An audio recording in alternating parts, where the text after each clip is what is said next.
Welcome to this talk. This is work from the Human-Centered Design Group at the University of Twente in the Netherlands. When I talk about embodied social sense-making, I mean something that everybody recognizes from their own experience. If you are in face-to-face interactions, for sure, you will experience that we are in a continuous interaction with our bodies, with each other, and with things. And this ongoing interaction is the way through which we make sense, both of each other and of the situation that we're in. And this phenomenon has been described as a kind of improvised dance that we all do. We also, most of us at least, would be quite familiar with the feeling that in online settings such as video-mediated communication, Zoom, Teams, and so forth, this works, but not so well, right? So it feels like something is lacking, some quality is lacking that you would almost get for free by being physically together with people in a real space, right? We would all rather have been physically together here at this conference, and this has a certain quality to it. And what is this? What is this quality that is lacking? And could it partly be alleviated by creating other kinds of interactions than graphical, screen-based, video-based interactions? This question we set out to explore.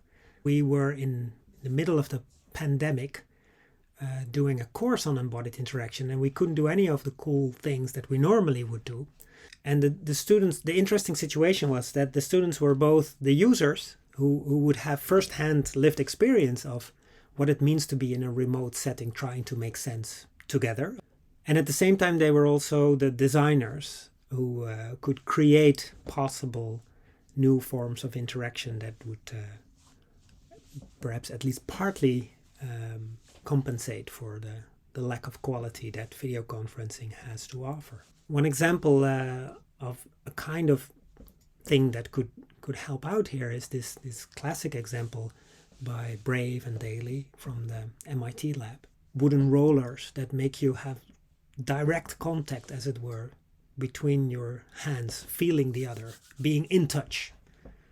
This was not just a design exercise in an educational context, but it was also, for me, a further exploration of this embodied social sense-making design framework. We've had a couple of publications, mostly together with Caroline Hummels, on embodied sense-making, and we've always, from the beginning onwards, said the social aspect is very important for whatever we call embodied sense-making.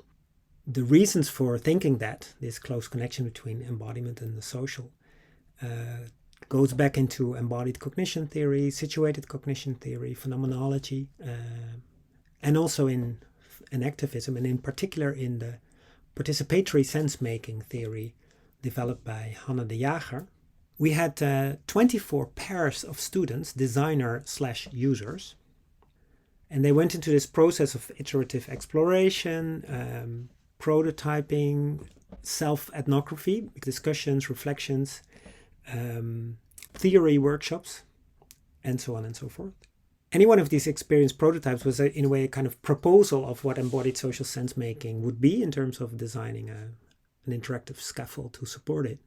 And all these prototypes together formed a kind of design space for embodied social sense-making. So I tried to put some structure into that, and I ended up in the end with a grid of 3 columns and 7 rows.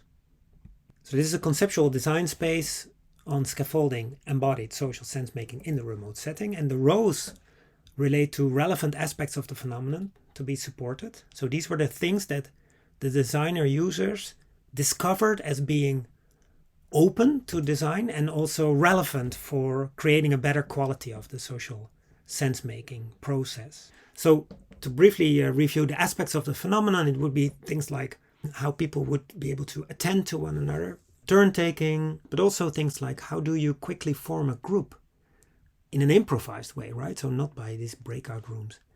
Empathizing with the other person, staying in touch on the long term, and also keeping up the group spirit. So, and the columns refer to different kinds of scaffolding roles that the technology could take on. I will discuss these now. So all these three design examples are about turn taking, but they take a different approach into what the technology then offers in support of it.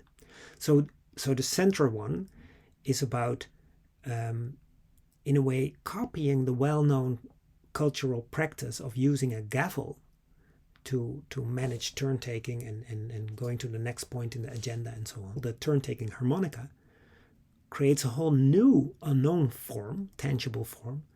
And this tangible form has all kinds of various cues and information messages embedded in a tangible. So it's really a classic example of tangible interaction, tangible representation, where, for example, pulling the harmonica indicates how much time you want to speak. Different kinds of socially relevant information are represented in a tangible form that makes them easy to handle. On the right side, you see a different thing altogether. Here, you press with your feet a pedal, and this pressure is related to the amount of internal tension you feel literally in your body of wanting to speak. And this pressure is translated on the other side of the connection into a kind of ambient light around your video screen. So this is more about opening up a channel between two people, and people can have this ongoing, they can literally connect to each other and to each other's felt tension.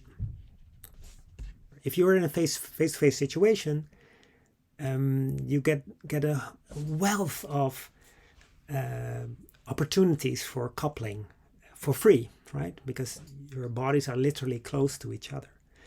In the remote setting, you have to design new channels that allow for such couplings to emerge.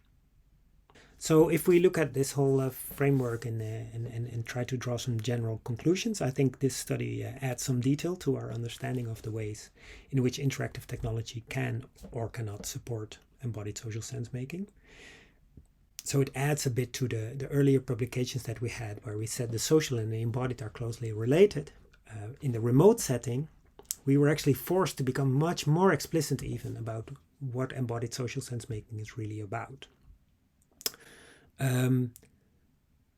If you look at what embodied social sense making is about, you see that there is really more than just representing the important social information in a tangible way, right? But it's also, and this is for me the most important one and the most difficult one, about creating these channels through which embodied couplings, this improvised dance that Hanne de Jager speaks about, can emerge. Designing for coupling is hard. I do feel, and several other people in this community feel the same way, that this really asks for a more skill-based approach that is grounded in our own lived experiences. I think that asks for a lot of training, experience. It's not just something you can just explain just like that. But we do want to give some hints and tips. So for designers, we have 7 basic tips, so to speak, in the paper. And I will give just one to give an example of what these tips are about. So tip number 5 I took. It says, make sure that the physical spaces where human bodies are situated remain relevant and meaningful for the unfolding remote social interaction. So with this, we mean that this space that I'm right now in, right, with the books behind me and so on, my office, my little office. If everything in this space becomes sort of irrelevant to what goes on in the social interaction phenomena that you're designing for, then that also means in some way that my whole body becomes irrelevant. And it's only about the information that is in the sort of virtual space. And then you are far removed from designing couplings.